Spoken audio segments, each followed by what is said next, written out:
G'day everyone, Be Asian Dad here. Today we're going to do a comparison between the Lenovo X1 Carbon and the Macbook Pro. Now this is the 2018 version with the touch bar. Before we get started, if you haven't done already, subscribe to my channel by hitting that subscribe button to keep yourself up to date with the videos I upload. I try to upload a few videos per week anyway. Now I've used these two computers concurrently for the last couple of months now, and I must admit I am a Mac user. I've been a Mac user for over a decade, so I do have Mac bias itself, but I do run Windows a lot at work, and it's my mostly supported operating system I do, so I've got a lot of extensive knowledge in both operating system itself. So in my view, I am starting to move over to the X1 Carbon, and you'll slowly see why in this comparison. So let's get on with it. So the first comparison is the ports that these two notebooks have got.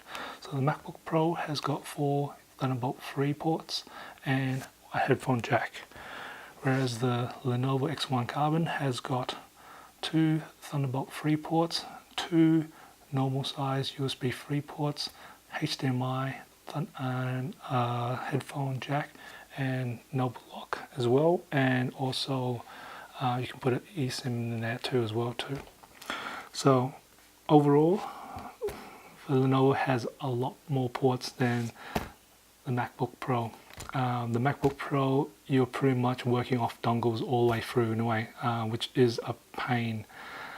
I'm not really into that. A few times I've forgotten and had to go back to go grab the dongles itself, so I like the Lenovo for that, having the extra ports itself. Weight itself is this one, the Lenovo X1 is about 1.13 as a starting, and this MacBook Pro is around about 1.37, so there's around about 200 grams difference between the MacBook and the X1. The X1 is meant to be lighter, and you do actually feel it as well too. Now as for sizing, of course, X1 is a 14-inch and the MacBook Pro here is a 13-inch, so of course when I put them sides back to back, you will see that of course the Lenovo is bigger, but not by much in itself. So the comparison between the two heights of the notebooks, the X1 Carbon, the black one, and the MacBook Pro, the silver one, and you'll see the MacBook Pro is thinner than the X1 Carbon, but not really that much.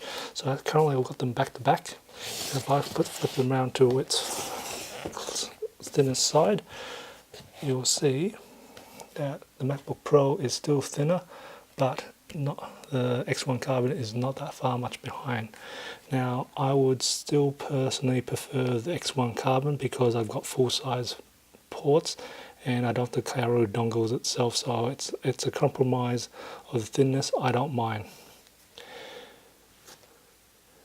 Next comparison is actually how far the screen can go back. So this is the MacBook Pro, and that's its actual maximum it can go. And the X1 Carbon, I'll bring this one over here, X1 Carbon.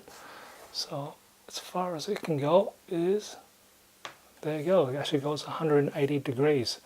So this one's actually going to go further than that. Now it's 180 degrees, that's maximum there. So let's compare about the keyboards itself, as it's probably one of the main things that you touch itself as well. So the MacBook Pro has these butterfly keys, and they're pretty much very flat itself. I'm not much of a fan personally on these Mac keys itself. I like to have a little bit of push onto these keys itself. Now the MacBook Pro also is got some issues with the keyboard itself. You'll find them listed around the YouTube about the problems with the keys. The one that I've got so far hasn't had an issue with the keyboard, so touch wood on that, but there are many that had these ghosting keys and stuff like that. Now the Lenovo key trackboard, I actually do enjoy itself. It's got the old style sort of feel to the normal things, and it's got a lot of travel for the keys itself, so you definitely knows and feels that. And I think these ones here feel like you can pretty much bash on it for a while and it'll still be strong. So this one looks like it can last a lot longer time itself, so definitely I would prefer the Lenovo keyboard over itself. As for the trackpad, of course, MacBooks are very well known for their trackpads. I don't think I can even compare the ThinkPad with the MacBook Pro, but basically the Windows ones have tried a lot come to it. It's now got a nice feel to it, but still you've got to give it to the MacBook Pro. They've made it even better by making it larger itself, and there's a lot of different gestures you can do on the Mac OS, but that's an OS thing. But overall, it's hands down Mac. I'm not going to even say anything about that. Screen wise, personally I actually prefer the Lenovo screen. This anti-glare has a nicer feel to it than the glossy feel to it. I do know the MacBook does have more higher resolution compared to the actual Lenovo X1, so but I just feel that this one has a better angle of viewing angle itself, definitely for that one there. So I'll personally will go with the Lenovo itself for there. So we'll just do a very quick comparison between the sound quality of the speakers of the MacBook and the Lenovo. We'll start with the Lenovo first, so hopefully you'll be able to hear it.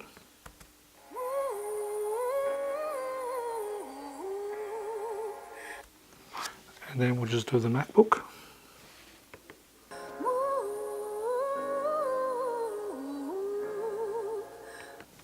So I'm just going to keep it very short, just so I don't get any copyright problems. But basically, when I did this off the screen, I did find I did prefer the MacBook speakers over the Lenovo ones. The MacBook speakers just feels a little bit more surround sound feel to it, a little bit more echoey, and also find this MacBook has a much louder speakers than the Lenovo X1. So speaker wise, I will probably say the MacBook is probably better on that side of things itself. Another comparison which a lot of people might not think about is actually how the heat is dissipated from the notebook itself. So the X1 Carbon, on one of its side, you'll see its vents coming out to let the heat escape, which I actually like, having the heat escape from one side. So, and the MacBook Pro, the heat itself is escaped through its hinge point itself, which is all hidden down there, and then through the keyboard itself and its fancy way of trying to get the heat itself. Most of the time it tries to escape from the bottom end of this, but really when I find it needs to have some sort of optimal angle for the screen to actually have the heat escape better, especially when you're doing a lot of heavy CPU intensive work itself. This gets very heated up, and you really need to figure out how to get this in the most optimal position to actually get the heat to escape from the notebook itself. So personally, I actually like having the vent on the side itself, so the air can be easily not obstructed, and I can actually have my angle of my screen itself at whatever it's more comfortable for myself to view itself, rather than try and compromise to make the heat escape better. The X1 and the MacBook are spec very similarly. At the moment I've got them both running on i7s. They're both 8th generations, and they both have 16 gigs of RAM in them. They both want to have 1 terabyte of hard drive space SSD. The next comparison to compare is an interesting topic, one that you may not see around any other videos out there, but because I deal with these type of laptops all the time, and that's to deal with extended warranties. So Apple have their Apple Care Plus, and Lenovo have their 3 types of warranties: their basic, on-site, and Premier support.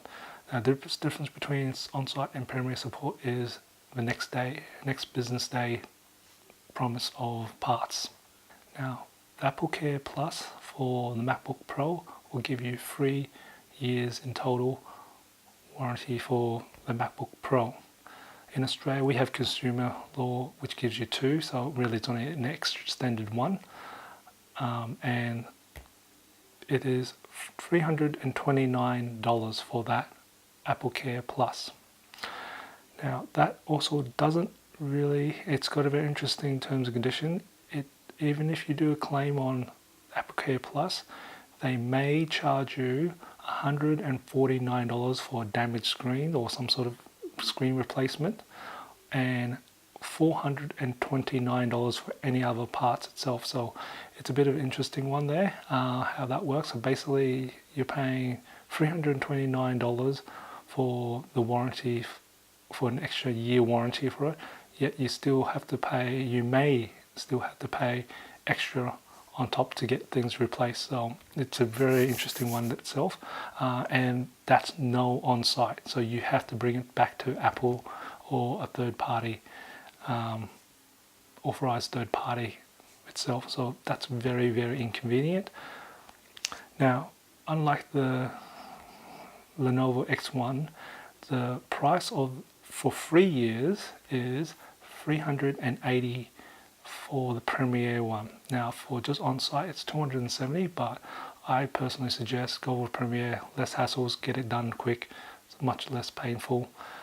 So basically it is $100 more, but it's $100 worth more when you need it for business and other stuff like that itself. Now you can extend their warranty to 5 years, and you've just got to check their website for that one there, for their pricing itself. It should be around about $680 for that, for the Premier, for the X1 Carbon, and it does include on-site, and there is no other extra hidden costs for getting things replaced itself. So definitely a win plus for the X1 Carbon.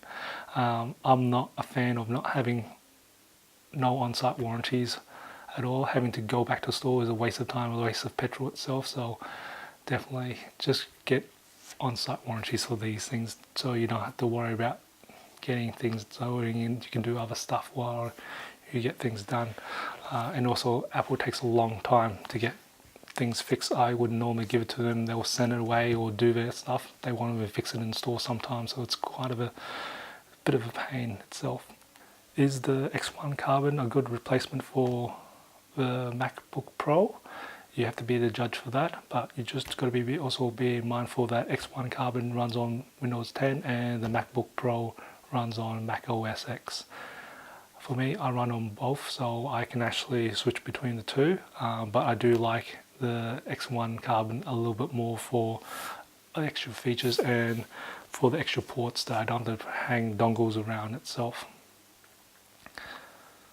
Anyway, I hope you find this video very informative and enjoyed it. If you did, give it a like, and just remember, imperfections in life makes it beautiful and interesting. I'll catch you in the next video.